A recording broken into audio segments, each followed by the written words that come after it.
여러분 그동안 잘 지내셨습니까? 이렇게 오랜만에 뵙는 분들도 있습니다. 오늘 사순절 첫째 주일 예배인데 오늘 예배 오신 모든 성도님들을 우리 주님의 이름으로 환영합니다. 이렇게 함께 모여서 예배 드리는 것은 늘 기쁜 일이지만 때로는 하나님 앞에 나오는 마음이 무거울 때도 있습니다. 최근에 연예계나 스포츠 스타들의 과거 학교 폭력에 관련된 뉴스가 며칠 동안 우리에게 많이 이렇게 드러났습니다. 코치가 선수를 폭행했던 그런 일도 있었고, 그리고 일명 그 정인이 사건 이후에도 비슷한 아동 폭행 사건으로 생명을 잃은 아이가 있다는 그런 뉴스 여러 건 본 기억이 있고요. 어제도 생후 한 달이 채 되지 않은 아이가 아버지에게 맞아서 생명을 잃었다는 그런 안타까운 뉴스도 들었습니다. 슬픈 현실이지만 이 폭력은 우리 사회에 만연합니다. 폭력은 장소 가리지 않고 발생하고 있고요. 그 종류도 신체적인 폭력뿐만 아니라 정신적 폭력, 언어적 폭력, 성적인 폭력, 감정적인 폭력, 그 종류도 참 다양합니다. 이런 뉴스들을 접하면서 이 사순절 기간에 우리 인간의 그 민낯을 보는 것 같아서 마음이 무겁고, 또 우리 안에도 그렇게 잠자고 있는 폭력성이 언제 폭발할지 몰라서 그런 두려운 마음도 있습니다. 그래서 아마 이런 말씀이 들렸던 것 같아요. 요엘 선지자는 우리에게 하나님께로 돌아오라고, 지금이 회개할 때라고 그렇게 촉구하면서 말하기를 옷을 찢지 말고 마음을 찢어라.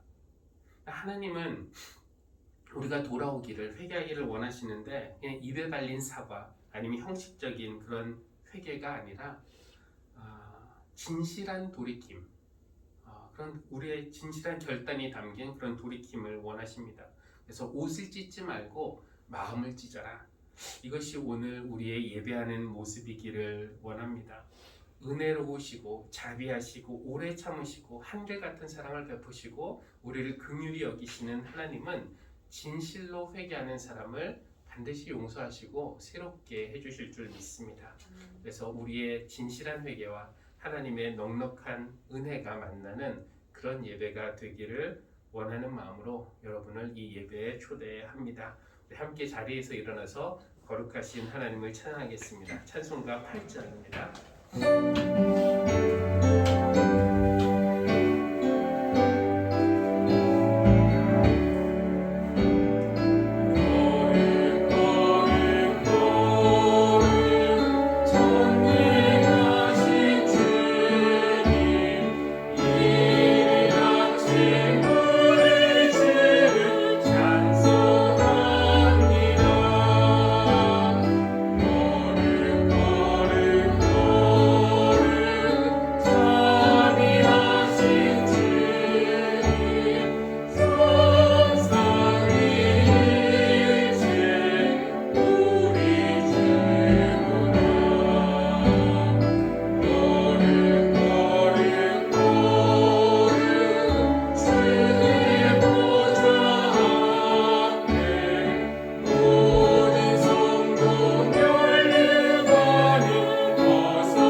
95편입니다. 주님, 내 영혼이 주님을 기다립니다. 내가 부끄러움을 당하지 않게 하시고 내 원수가 나를 이기어 승전가를 부리지 못하게 해주십시오. 주님을 기다리는 사람은 수치를 당할 리 없지만 함부로 속이는 자는 수치를 당하고야 말 것입니다. 주님, 주님의 길을 나에게 보여주시고 내가 마땅히 가야 할 그 길을 가르쳐 주십시오. 주님은 내 구원의 하나님이시니 주님의 진리로 나를 지도하시고 가르쳐 주십시오. 나는 종일 주님만을 기다립니다. 주님, 먼 옛날부터 변함없이 베푸셨던 주님의 긍휼하심과 하늘 같은 사랑을 기억하여 주십시오. 내가 젊은 시절에 지은 죄와 반역을 기억하지 마시고 주님의 자비로우심과 선하심으로 나를 기억하여 주십시오. 주님은 선하시고 올바르셔서 죄인들이 돌이키고 걸어가야 할 올바른 길을 가르쳐 주신다. 겸손한 사람을 공의로 인도하시며 겸비한 사람에게는 당신의 뜻을 가르쳐 주신다. 주님의 언약과 계명을 지키는 사람을 진실한 사랑으로 인도하신다. 아멘.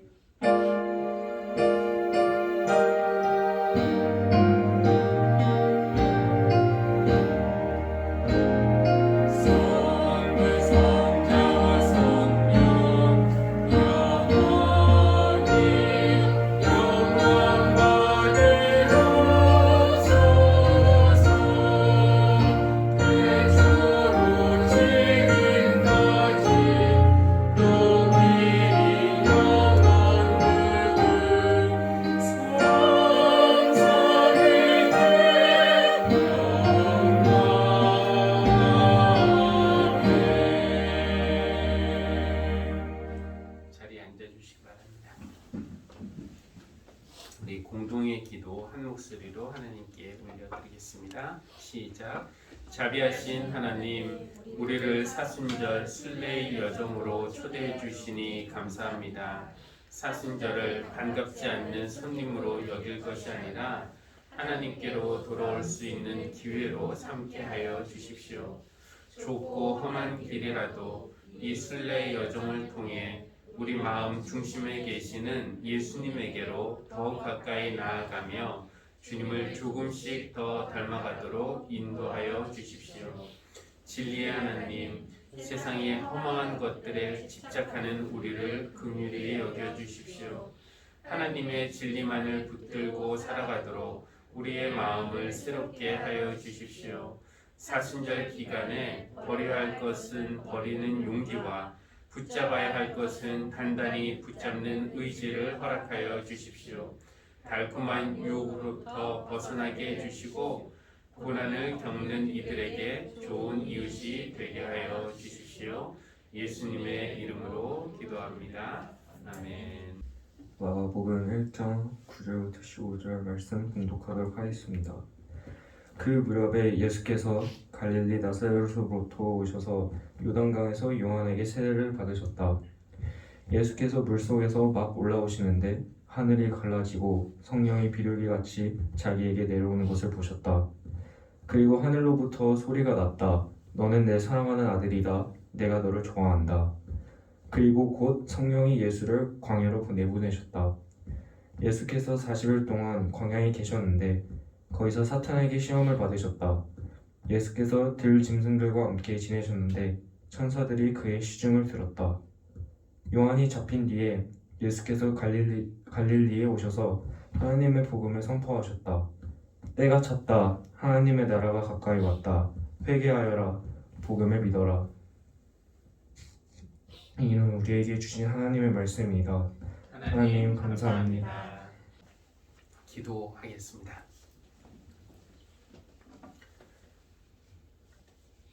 죄로 인해 죽을 수밖에 없는 우리를 긍휼히 여기시고 우리를 살리시기 위해서 육신을 입고 이 땅에 오셔서 십자가를 지셨을 뿐만 아니라 또 죽음에서 부활하여 영생의 길을 열어주신 하나님, 하나님의 크신 사랑과 은혜를 찬양합니다. 오늘 이 날을 복되게 하시고 이 날에 우리를 예배로 초대하여 은혜를 베풀어 주심도 감사합니다. 코로나 상황으로 그동안 영상으로 예배드리다가 많지 않은 인원이라도 이렇게 모여서 함께 목소리와 마음 높여 찬양하게 하심을 감사드립니다. 오늘 예배하는 우리에게 하나님의 한결같은 사랑 베풀어 주시고 또 성령으로 충만하게 하여 주십시오. 사순절을 시작하는 이때 우리의 악한 모습들을 보면서 무겁고 아픈 마음으로 회개합니다. 주님은 힘이 있으면 먼저 섬기라고 그렇게 가르쳐 주셨는데 우리는 가진 힘으로 섬김받고 또 지배하고 군림하려고만 했습니다. 주님은 한쪽 뺨을 맞으면 다른 뺨도 내어주라고 그렇게 폭력을 끊으라고 하셨는데 우리는 그런 것은 어리석은 짓이라고 생각했고 무시당하지 않기 위해서 과감히 힘을 사용했습니다. 남에게 해를 끼치지 않는 것이 모든 윤리의 시작인데 우리는 다른 사람들에게 굴욕감과 수치심 또 분노와 절망을 주면서도 별 가책도 느끼지 못했습니다. 은혜롭고 자비하신 하나님, 우리 모든 죄를 마음 찢는 심정으로 회개하니 우리를 용서하시고 죄에서 돌이키도록 하여 주십시오. 은혜를 받으면 하루아침이라도 완전히 변할 수 있다는 그런 낭만적인 기대보다는 매일 조금씩 자아의 교만과 욕심을 내려놓을 수 있도록 이를 악물고서라도 그런 영적 싸움에서 승리할 수 있도록 성령님 우리를 도와주십시오. 우리를 긍휼히 여기시고 한결같은 사랑으로 함께 하시는 하나님, 교우들을 위해서 기도합니다. 그동안 기도에 응답하여 주신 것 감사합니다. 그 응답의 격려를 받아서 더 진실하고 열심히 기도할 수 있도록 하여 주십시오. 건강 회복시켜 주신 것, 기회의 문을 열어주신 것, 여러 가지 고민과 문제들을 해결해 주신 것 감사합니다. 하나님, 그러나 아직 응답되지 않는 기도들도 있습니다. 낙심하지 말고 끈질기게 기도할 수 있도록 붙들어 주십시오. 아픈 곳 고쳐주시고 슬퍼하는 사람들 위로하여 주시고 지혜를 주시고 용기를 불어넣어 주시고 그리고 보이지 않는 그 도움의 손길이 있음을 믿음의 눈으로 볼 수 있게 하여 주십시오. 하나님, 특별히 대학과 대학원 또 편입을 통해서 새롭게 학업을 시작하는 우리 청년들이 있습니다. 그들이 건강하고 지혜롭고 능력 있게 주님께서 은혜를 베풀어 주시고 무엇보다도 이 청년의 때에 우리 하나님을 더욱 깊이 만날 수 있는 그런 은혜를 허락해 주시기를 간구합니다. 하나님, 오늘 예배의 처음과 끝을 하나님께 맡깁니다. 부르셨으니 말씀과 성령으로 채워주시고 또 충만한 상태에서 세상에 나아가 우리 이웃에게 주님의 손과 발과 입이 되기에 부족함 없도록 하여 주시기를 기도합니다. 모든 말씀 우리 주 예수 그리스도의 이름으로 기도합니다. 아멘.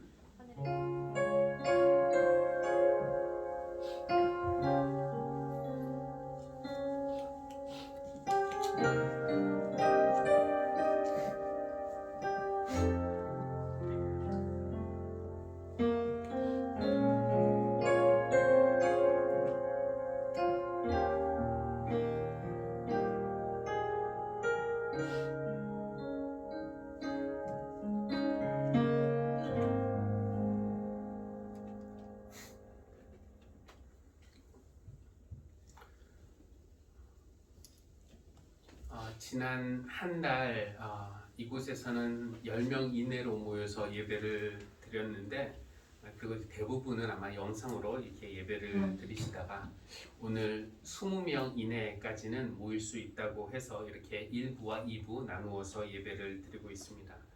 여전히 일일 확진자 수가 안심할 정도는 아니고 또 요 며칠 다시 증가세에 있는 것 같아서 불안한 마음도 있지만 그래도 사순절을 시작하는 첫째 주일 함께 모여서 예배드릴 수 있어서 감사하고 부활절에는 4월 4일인데 그때는 글쎄요 다 같이 모여서 예배할 수 있을 정도로 코로나 상황이 좀 안정되면 좋겠다라는 그런 소망도 조심스럽게 가져봅니다. 오늘 예배하는 모든 성도님들에게 하나님께서 풍성한 은혜를 베풀어 주시고 그리고 또 광야 같은 우리 인생에서 오아시스를 발견하는 것과 같은 기쁨을 여러분에게 허락해 주시기를 바랍니다. 오늘은 사순절 기간 중에 맞는 첫 번째 주일입니다. 제의 수일로 지켰던 지난 수일부터 시작해서 부활절 전날인 올해는 4월 3일까지 전부 46일이 있는데 그 중에서 6번의 주일을 제외한 나머지 40일을 사순절, 넉사자의 열순, 그래서 40일을 뜻하는 사순절로 우리가 지키면서 부활을 준비하고 있습니다. 저는 이번 40일의 기간을 사순절 순례라고 부르고 싶고 또 여러분을 이 순례에 초대하고 싶습니다.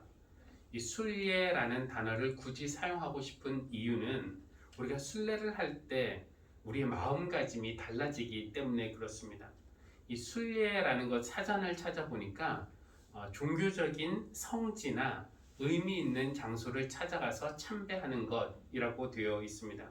그래서 우리가 예를 들어서 이스라엘에 갈 때 이스라엘로 여행 간다 이렇게 말하지 않고 성지 순례를 한다 이렇게 말을 하죠.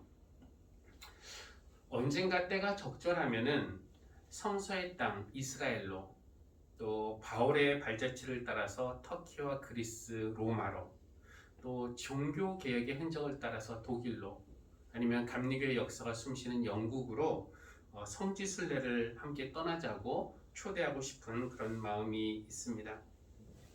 하지만 어떤 특정한 장소에 가는 것만이 순례는 아닙니다. 중요한 장소를 찾아가듯이 그런 진지한 마음으로 내 삶의 중심, 내 마음의 중심을 향해 가는 우리 마음의 중심을 향해 가는 인생의 모든 어떤 행동들과 과정 이것을 우리가 순례라고 말할 수 있습니다. 그런 의미에서 삶 자체가 순례입니다. 이 여행과 순례에는 어떤 차이가 있을까요? 중세 격언에는 이런 말이 있다고 하는데 여행자는 요구하고 순례자는 감사한다. 이런 중세의 격언이 있다고 합니다. 돈을 내고 여행하는 사람은 돈을 낸 만큼 무언가를 받을 자격이 있다고 생각하기 때문에 이런저런 것들을 요구합니다. 비행기는 제 시간에 떠나야 되고 호텔은 깨끗해야 되고 음식은 맛있어야 합니다. 여행자는 그런 것들을 요구하고 이런 요구한 것이 만족스럽지 않을 때는 쉽게 불평을 합니다. 그러나 순례자의 마음은 어떻습니까?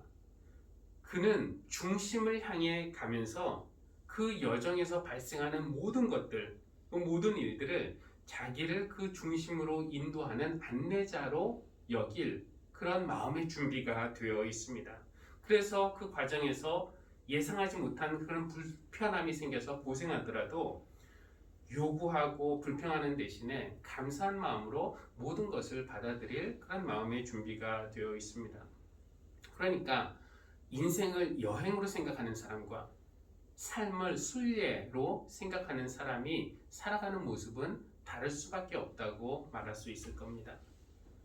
내 순례길에 반갑지 않은 그런 질병이 찾아오고 예상하지 못한 그런 사고가 생기고 내 계획대로 일이 진행되지 않아도 삶을 순례로 생각하며 걷는 사람은 시련과 고난을 통해서도 하나님에게 다가가는 그런 길을 찾아낼 수 있는 겁니다. 그런 의미에서 우리가 우리의 삶을 그냥 여행으로 생각할 것이 아니라 순례로 좀 생각할 필요가 있다라는 생각이 들고요. 특별히 이번 사순절 40일의 그 기간을 우리 마음의 중심에 계시는 예수님을 향해 가는 그런 순례로 여기면서 주님께로 더 가까이 다가가는 그런 기간이 되기를 바랍니다. 우리가 이 순례길에서 초점을 잃지 않기 위해서는 우리의 시선을 고정시킬 수 있는 무언가가 필요한데요. 우리가 하나님을 향해 가는 그냥 떠도는 대로 목적지 없이 가는 것이 아니라 하나님을 향해 가는 순례 중에 있음을 상기시켜 주는 것. 저는 지난 수요일 것이 이 사순절 기간에 우리의 초점을 잡아주는 것이 제라고 말씀을 드렸습니다. 사순절 기간에 우리가 죄를 뒤집어 쓰는 마음으로 혹은 잿더미 위에 앉아 있는 마음으로 그렇게 지내야 하는데 그것의 의미는 무엇이냐면은 우리 인간이 유한한 존재라는 것, 죽을 수밖에 없는 존재, 신이 아니다라는 것이죠. 그럼으로써 그것을 깨달아서 교만해지지 않기 위함이고 또 하나는 우리의 죄를 솔직하게 직면하기 위한 것이다 라는 말씀을 드렸습니다. 고난 없는 영광은 없고 죽음 없는 부활은 없습니다. 우리가 부활절에 예수 그리스도와 함께 부활하기 위해서는 그 부활의 능력이 어떤 추상적인 것이 아니라 교리적인 것이 아니라 실제로 내 삶에 나타나기 위해서는 사순절 기간 동안 우리가 죄에 대해서 심각하게 고민하고 내 죄에 대해서 죽을 필요가 있습니다. 그래서 이 사순절 순례 여정을 하는 우리에게 주어진 신앙의 과제가 있다면 그것은 이렇게 요약할 수 있을 겁니다. 내 안에 있는 악한 성향, 죄, 그것을 솔직하게 직면하는 것. 회피하거나 무시하는 것이 아니라 솔직하게 직면하는 것. 그리고 그것을 피하지 말고 두루뭉술하게 그냥 나는 죄인이다 이렇게 말하는 것이 아니라 더 구체적으로 나의 죄에 대해서 말하는 것. 그리고 미루지 않고 나중에가 아니라 지금 용기 있게 그 죄를 끊는 것. 그것이 사순절 기간에 우리에게 주어진 신앙의 과제입니다. 이 나의 죄에 대해서 민감하게 아파하는 사람은 얼마나 될까요? 조그마한 남의 죄는 잘도 찾아내면서 큰 우리의 죄를 모르는 것이 우리의 솔직한 모습 아닌가요? 인간이 죄인이다라는 그런 교리적인 전제에는 동의하지만 정작 내 죄의 심각성 때문에 정말 내가 이런 죄인이라는 것을 깨닫고 몇 날 며칠 잠을 못 자고 먹지 못할 정도로 아파하는 사람 별로 없을 겁니다. 그냥 성경이 우리가 죄인이라고 하니까 그리고 우리가 완벽하지 않다는 거 알고 있으니까 그냥 그래 죄인이지 고개를 끄덕이며 수긍하는 정도입니다. 사순절은 우리의 죄가 내 죄가 얼마나 심각한지를 깨달아라는 발견하라는 그런 초대이며 돌이켜 하나님께 돌아올 수 있는 기회이기도 합니다. 왜냐하면은 내 죄의 심각성이 얼마나 큰지를 알아야만 하나님의 은혜가 얼마나 풍성한지를 알 수 있고 그 죄의 심각성을 모르면은 십자가의 능력이 얼마나 큰지 알 수도 없고 부활의 기쁨이 얼마나 큰지를 우리가 알 수가 없습니다. 수년 전에 읽었던 책 중에 미국 콜롬비아 대학교 교수인 앤드류 델반코가 쓴 사탄의 죽음이라는 그런 책을 읽었는데 이 저자는 20세기 들어서 인간이 죄에 대한 그런 의식이 약해졌고 또 죄에 대한 언어, 우리가 죄를 이야기하는 그 언어가 사라졌다라고 그렇게 주장을 합니다. 이게 무슨 말이냐면은 내 인생에서 어떤 사건이 터질 때 이것이 나의 죄 때문이다 라고 더 이상 우리가 말하지 않는다는 겁니다. 물론 내 삶에서도 그렇고 사회적으로 일어나는 그런 일도 그런데 이 저자는 이제 두 가지 사건을 비교하고 있는데 1912년에 일어났던 타이타닉호 침몰 사고 그리고 1986년 그 후 약 70여 년이 지난 후에 이제 1986년에 일어났던 그 챌린저호가 우주왕복선 챌린저호가 이륙 중에 폭발하는 그런 두 사건을 비교를 합니다.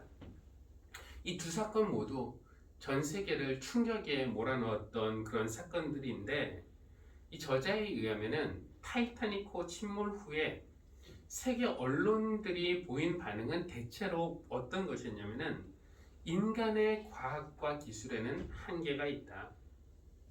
인간의 교만이 이런 재앙을 불러일으켰다라는 그런 이야기를 주로 했다는 겁니다. 그러니까 이 타이타닉호 정도의 배면은 풍랑을 이길 수 있을 줄 알았는데 그렇게 인간이 기고만장했는데 그렇지 않았다는 것이죠.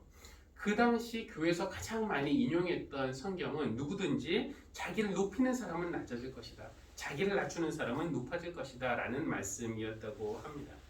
이 타이타닉호의 참사가 단순한 사고가 아니라 인간의 교만의 죄의 결과라고 많은 사람들이 생각했고 실제로 일상생활에서 정말 인간이 교만했구나 이런 이야기들을 했다는 겁니다. 근데 약 70여 년이 지난 후 1986년 우주선 챌린저호가 이륙 중에 폭발한 사건이 있었을 때 그때는 뭐 어느 신문도 예전에 타이타닉호 침몰 때처럼 인간이 과학의 힘만 믿고 기고만장했는데 하나님이 그런 인간을 낮추셨다라고 이야기하는 언론은 아무도 없었습니다. 대신에 어느 한 미국 신문의 헤드라인은 좀 그 당시에 대표적인 그런 상징적인 반응이라고 할 수 있는데 그 헤드라인이 뭐라고 써 있었냐면은 이제 미국이 결국 그 우주항공이 실패한 거기 때문에 러시아의 우주항공 기술이 우리보다 앞섰단 말인가?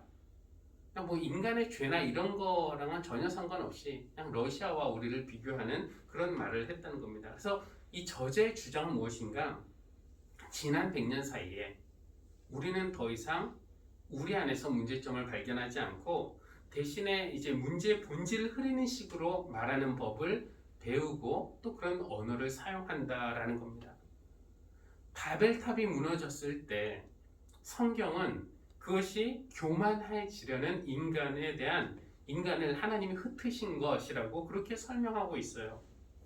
그러니까 바벨탑이 무너진 것이 설계도가 잘못된 것도 아니고 뭐 부실 공사를 한 것도 아니고 예상하지 못한 무슨 기후변화나 아니면 지진 때문에 이런 사고가 난 것이 아니라 하나님이 교만한 인간을 벌하시기 위해서 이 바벨탑을 무너뜨리셨다고 그렇게 이야기하고 있습니다.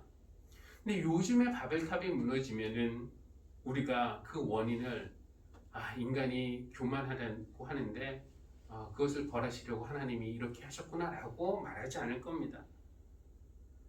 다른 나라 건설 기술이 우리보다 앞섰단 말인가?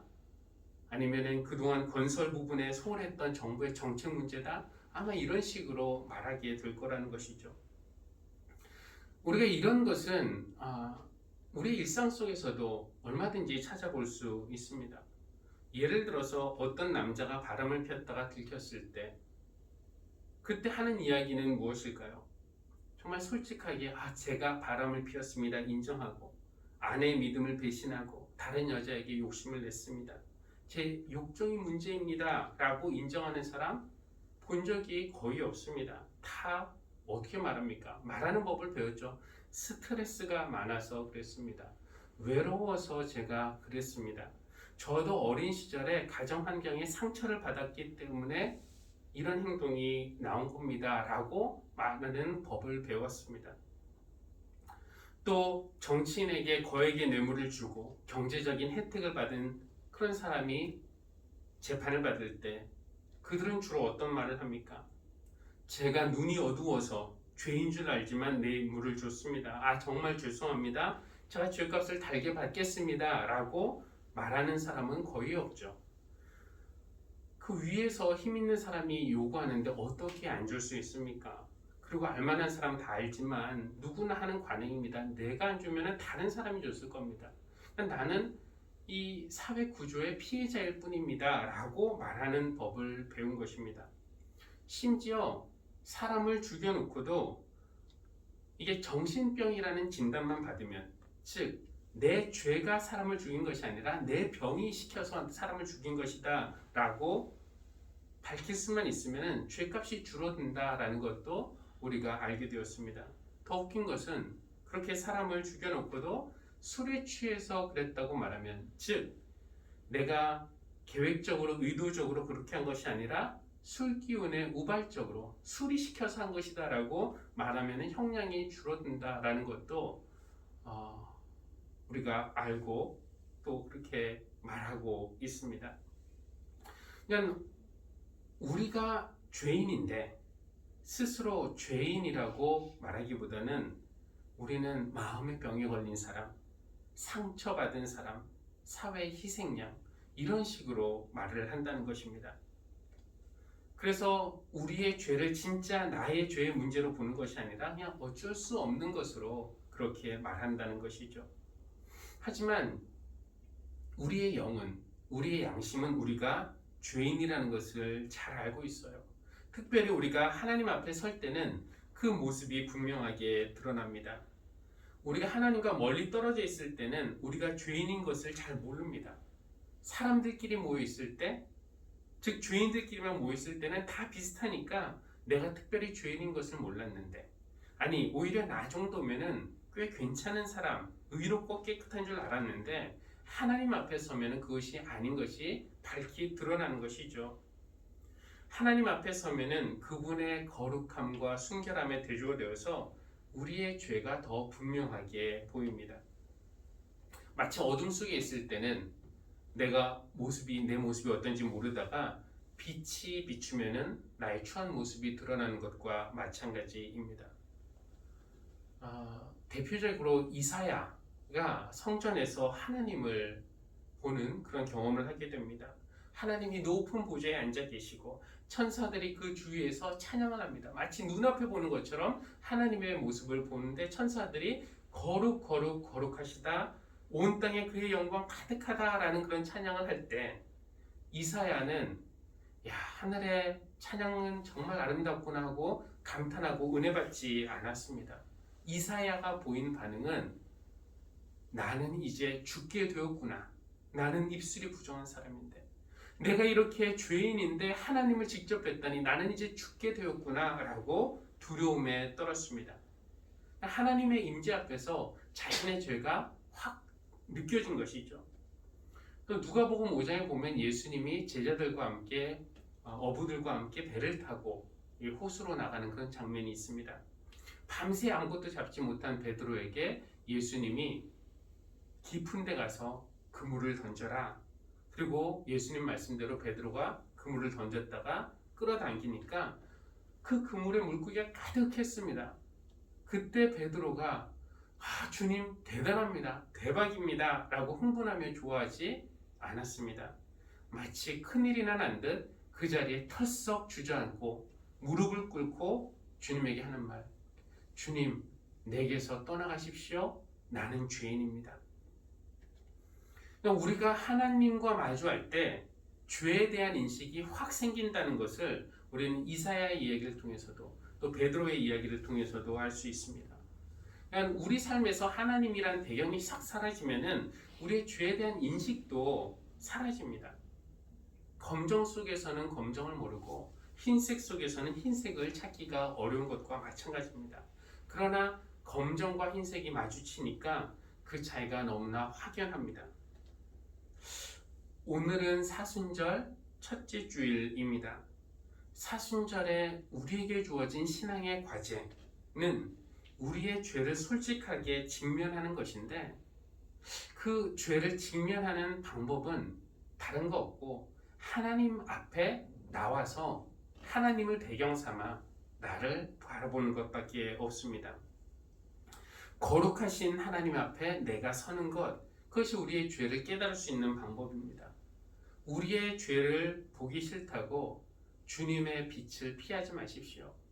성경이라는 거울을 멀리하지 마십시오. 이 병도 알려야 낫듯이 죄도 드러나야 고칠 수 있고 끊을 수가 있습니다. 그러니까 우리는 억지로라도 우리 자신을 하나님 앞에 끌고 나와 성령님의 조명 아래서 우리 자신을 봐야 하는 것입니다. 그것이 사순절 기간에 우리가 해야 할 일이라고 할 수가 있겠습니다. 그런데 더 중요하게 말씀드리고 싶은 것은 사순절 첫째 주일이지만 오늘 사순절 첫째 주일이지만 오늘은 사실 사순절에 포함되지는 않는다는 것 말씀드립니다. 아까 말씀드렸듯이 수요일부터 이제 토요일까지 수목금토 4일이랑 6주 7, 5, 35주인가요? 5주 그러니까 이제 오늘까지 6주가 포함되는데 전부 46일인데 6번의 주일은 사순절에서 빠집니다. 포함되지가 않습니다. 그러니까 사순절은 월요일부터 토요일, 그 주일은 아니고 월요일부터 토요일 이런 식으로 반복이 됩니다. 주일이 사순절에서 빠지는 이유는 주일, 주님의 날은 매 주일이 작은 부활절이기 때문에 그렇습니다. 우리가 주님이 부활하신 날을 기념해서 주일을 지키는데 1년에 한 번은 부활주일로 지키지만 나머지 51번은 말하자면 작은 부활절이에요.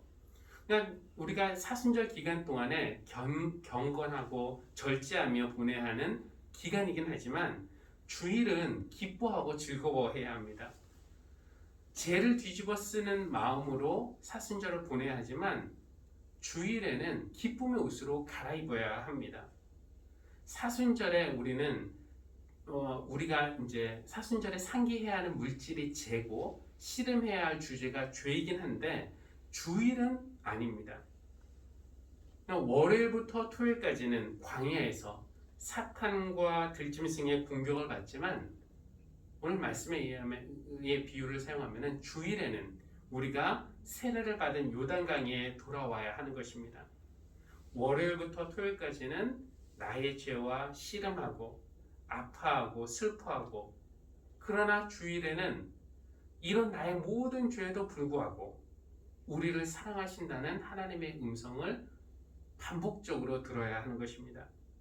어떤 음성이냐면은 예수님이 세례 받으실 때 들으셨던 그 음성, 너는 내 사랑하는 아들이다, 딸이다, 내가 너를 좋아한다. 그 음성을 우리가 정기적으로 듣고 그 음성을 확신할 때 우리는 광야의 시험과 유혹을 이길 수 있는 힘이 생기는 것입니다. 사순절 기간을 우리가 광야로 비유한다면은 오늘을 포함한 6번의 주일은 광야 안에서 발견하는 오아시스라고 말할 수 있습니다. 그래서 주일마다 오늘은 여러분이 하나님의 사랑의 오아시스에 여러분의 영혼이 흠뻑 적셔지길, 삶의 광야에서 느꼈던 그런 목마름이 하나님의 사랑 안에서 해갈되는 그런 은혜가 있기를 바랍니다.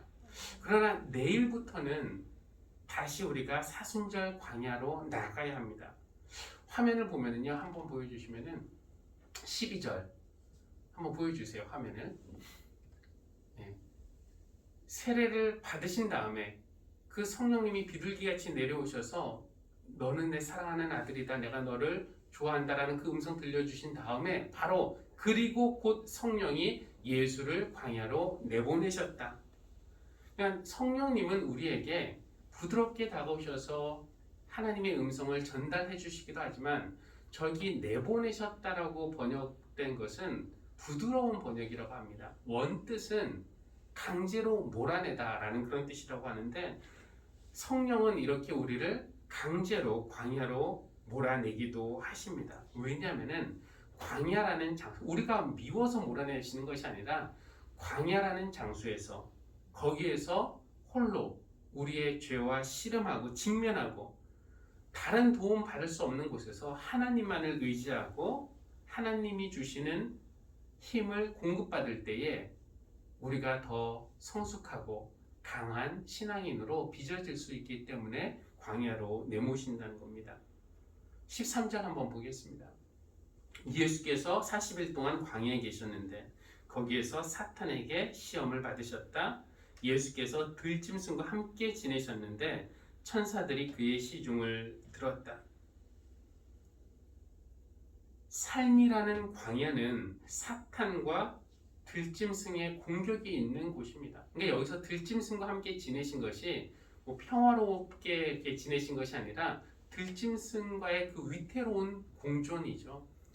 들짐승의 공격을 받은 것이기도 합니다.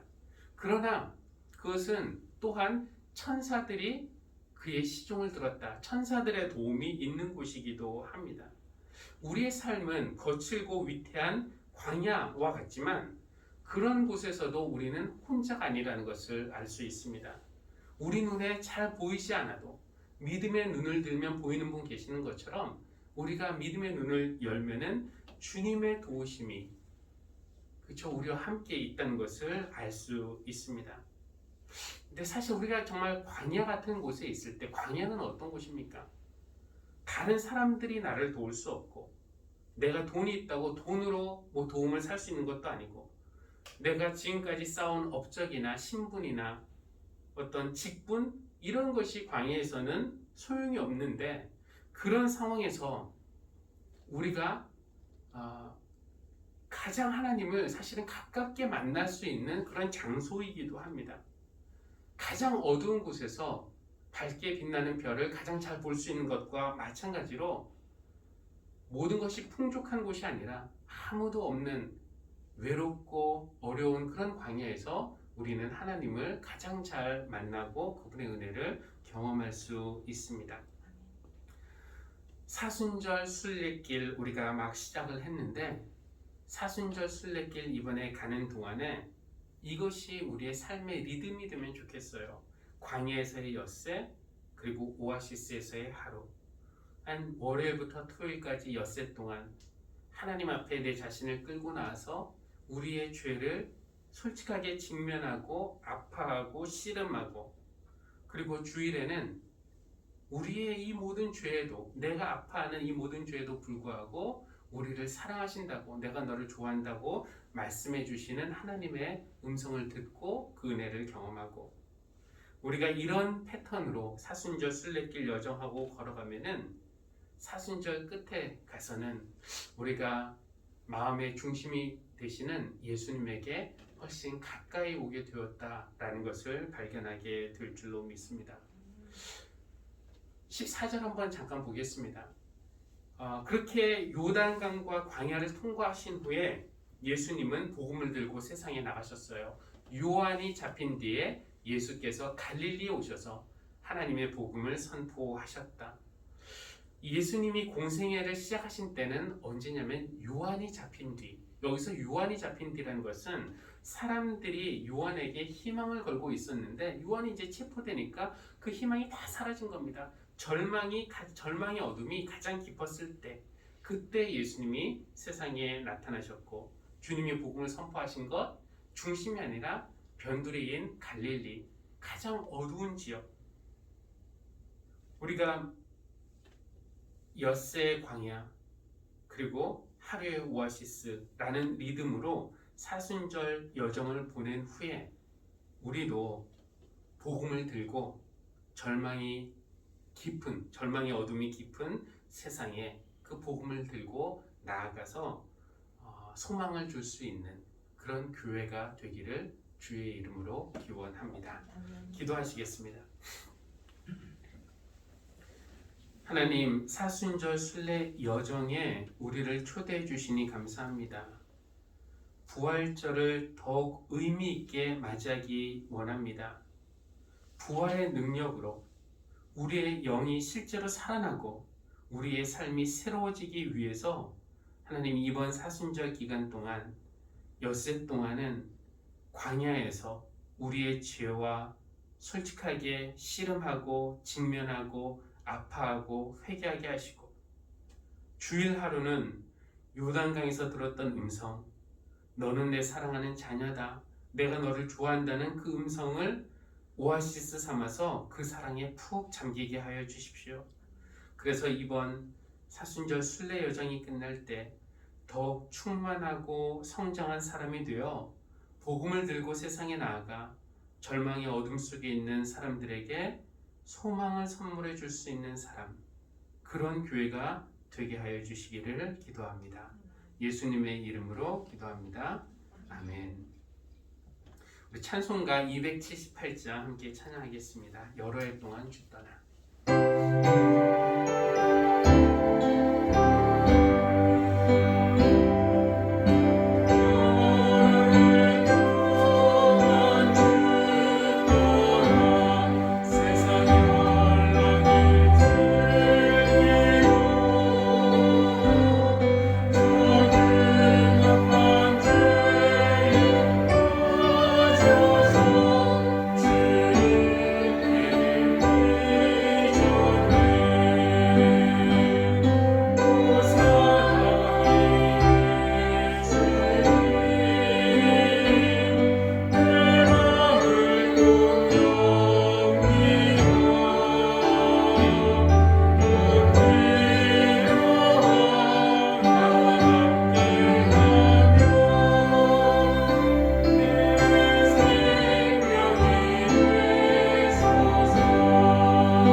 잠시 기도하겠습니다. 사랑의 주님, 우리의 마음을 엽니다. 곧 들어오셔서 우리와 함께 하여 주십시오. 하나님의 사랑이 우리 안에 들어올 때 우리 마음이 넓어짐을 경험합니다. 하나님, 그 넓어진 마음으로 하나님의 사랑을 나누는 그런 사람이 되어 살기를 원합니다. 하나님, 그런 마음으로 오늘의 예물을 드립니다. 하나님께서 베푸신 모든 은혜 감사하는 마음으로, 또 하나님의 일에 동참하고 헌신하는 마음으로, 이웃을 사랑하는 마음으로 이 예물 하나님께 드리오니 하나님께서 기뻐 받아주시고, 또 드린 모든 성도들 위해 하나님의 크신 은혜로 더해주시고 채워주시기를 간절히 간구합니다. 이 예물이 쓰여질 때에 하나님의 이름이 거룩히 여김을 받게 하여 주시고, 하나님의 뜻이 하늘에서처럼 이 땅에서도 이루어지는 놀라운 역사가 있게 하여 주십시오. 예수님의 이름으로 기도합니다. 아멘.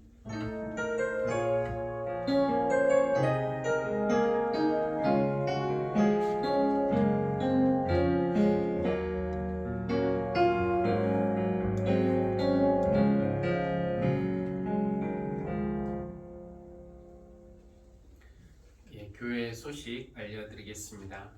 지금 부활절을 준비하는 40일 사순절 순례 여정 중에 있는데, 우리가 이렇게 교회 절기를 지킨다는 것은 지금 사실 봄이 되고 새학기가 시작하고 이러면은 우리의 관심이 이제 다른 것으로 이렇게 또 쉽게 빗나갈 수 있는데, 우리가 내 리듬대로 살아가는 것이 아니라 하나님의 리듬에 맞춰서 살아가는 그런 연습을 하는 것입니다. 그래서 이 사순절 기간 동안에 우리가 경건과 절제로 보내면서 또 주님 앞에서 우리의 모습을 진실하게 발견할 수 있는, 또 하나님의 은혜를 경험할 수 있는 그런 사순절 기간이 되기를 바랍니다. 이번 수요일 저녁 예배에는 불가리아 선교사이신 강윤식, 김세원 선교사님 오셔서 또 간증과 선교 보고와 말씀 전해 주시도록 하겠습니다. 많이 참여해 주시기를 바라고, 또 정기적으로 이렇게 선교지에서 소식이 들어오는데 그 뒤에 게시판에 이렇게 게시하고 있습니다. 여러분 관심 갖고 또 읽어 주시기 바랍니다. 강남지방회가 2월 28일 주일 오후 2시 광림교회에서 있습니다. 우리 교회 대표 12명인데요. 이번에는 이렇게 다 가지 않고 그냥 아마 저만 대표로 가서 이렇게 참여하고 하는 것으로 하도록 하겠습니다. 이번 주 성경 읽기를 열심히 참여해 주시기 바라고, 또 다음 주 예배위원 및 또 봉사하시는 분들 참고해 주시길 바랍니다. 우리 자리에서 일어나서 찬송가 582장 2절 함께 찬양하겠습니다.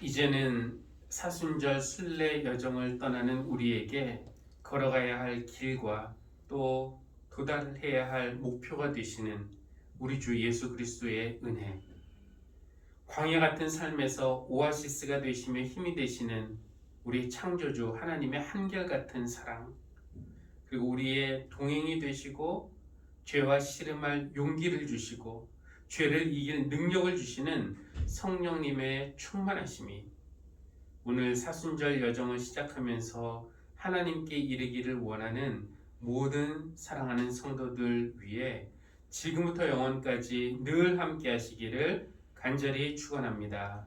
아멘.